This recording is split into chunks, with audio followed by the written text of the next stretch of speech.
पसीना, स्वेटिंग या परस्पाइरेशन एक बहुत बड़ी नेमत है। इंसानी जिस्म का दर्जा हरारत 28.6 डिग्री फ़ारेनहाइट होता है और अगर ये बढ़ जाए तो ज़ायद गर्मी जिस्म से पसीने की शक्ल में बाहर निकलती है।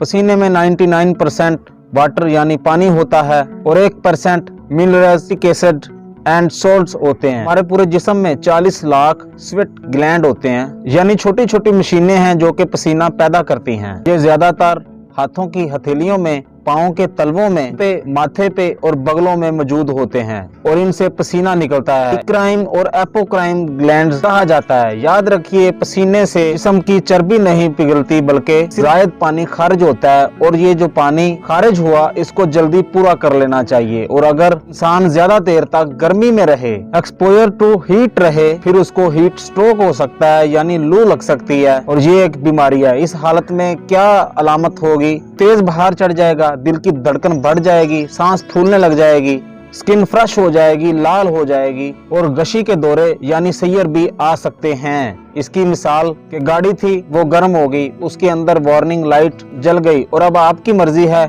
कि आप उस गाड़ी को उस गर्म हालत में चलाते हैं या नहीं। अगर आप चलाते रहेंगे गर्म गाड़ी खराब हो जाएगी, रोक लेंगे, ठंडा कर लेंगे तो दोबारा ठीक तरह चलना शुरू हो जाएगी। इसी तरह गर्मी के सीजन में अगर आपको लगे कि तबीयत बोझल हो रही है, बहुत ज्यादा प्यास लग रही है, चक्कर आ रहे हैं, तो फौरन अपने आप को गर्मी से बचाएं। और आप किसी ऐसे मरीज को पाएं जिसको लू लग चुकी है, जो हीट स्ट्रोक का शिकार हो चुका है, तो फौरन उसके जायद कपड़े ऊपर से उतार दें, उसको फौरन ठंडा कर दें, आइस पैड, ठंडा कपड़ा लगाएं और उसको जल्द से जल्द हॉस्पिटल की इमरजेंसी में ले जाएं। गर्मियों के मौसम में बहुत ज्यादा फल हमारे सामने होते हैं, उनमें एक फल वाटरमेलन यानी तरबूज भी है। इसमें 95% से भी ज्यादा वाटर कंटेंट है, अल्कलाइन नेचर है। इससे जिस्म में कैंसर का मुकाबला करने में भी कुव्वत मुदाफियत मिलती है। ये रंगारंग फल हमारे दस्तरखान पर गर्मियों में आ जाते हैं और हमारे दस्तरखान की जीनत बनते हैं। फलों का इस्तेमाल ज्यादा कीजिए, पानी पीजिए। अल्लाह रब्बुल इज्जत